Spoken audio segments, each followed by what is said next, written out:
চাকরি পাওয়া মানে শান্তি নয়, চাকরি পাওয়া মানে একটা সাময়িক সাফল্য, আর সেই দমবন্ধ পরিস্থিতির থেকে মুক্তি, যেটা তোমাকে একটু একটু করে টুটি টিপে ধরেছিল। কিন্তু তার মানে এই নয় যে তুমি শান্তি পেয়ে গেলে। কিন্তু চাকরি পাওয়ার পরে একটা উপলব্ধি তোমার হবেই, সঙ্গে সঙ্গেই নয়, বরং বড্ড ধীরে ধীরে। এমন একটা উপলব্ধি যেটা তুমি অনুভব করবে ঠিকই, কিন্তু সবার সঙ্গে চাইলে ভাগ করে নিতে পারবে না।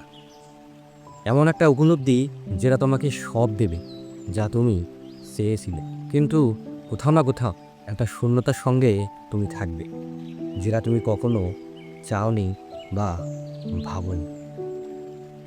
চাকরি পাওয়ার পরে তুমি বুঝতে পারবে যত উৎসব, আয়োজন, অনুষ্ঠান, উদযাপন সবই প্রায় তোমার প্রচ্ছন্ন উপস্থিতিতে এবং বাস্তবে তোমাকে ছাড়া। তোমার মন ভরে থাকবে সেখানে, কিন্তু কাজের বাধ্যবাধকতায় তোমার শরীর উপস্থিত থাকবে 3x2 আয়তাকার টেবিলের সামনে রাখা নির্বিবাদী চেয়ারে, অথবা কোনো পাণ্ডব বর্জিত পথে রাতে ডিউটি দিতে দিতে। যারা খুব আষ্টে পৃষ্ঠে জড়িয়ে থাকে তাদের আড়ালে কোথাও চোখও ভিজতে পারে সৎ। চাকরি পাওয়ার পরে বুঝবে দায়িত্ব আসলে একটা প্রশংসাহীন কাজ।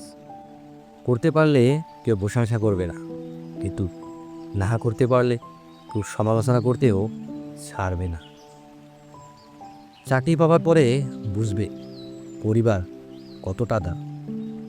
তার আগে পর্যন্ত তোমার যত ব্যর্থতাজনিত রাগ, ক্ষোভ সব কিছু যে পরিবারের উপর দেখাতে বড্ড মিস করবে তখন তাদের।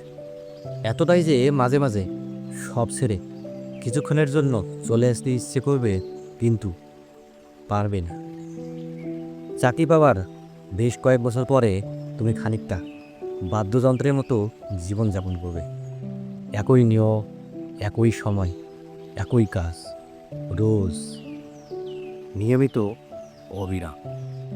আর এটা তুমি অনুভব করবে, কিন্তু কিছু বলতে পারবে না, কারণ মাসের শেষে একটা SMS পেন কিলারের মতো তোমার সমস্ত ব্যথাকে অদ্ভুত কায়দায় ভুলিয়ে রাখবে সামনের কয়েকদিন। আর এভাবেই একটা সময় পরে অভ্যস্ত হয়ে যাবে, আর কিছু মনে হবে না তখন। শুধু মানুষ বলবে বদলে গেছো তুমি। আসলে তুমি নিজেও জানো তুমি অনুভব করছো সবই, কিন্তু সবটা সবাইকে বোঝাতে পারনি।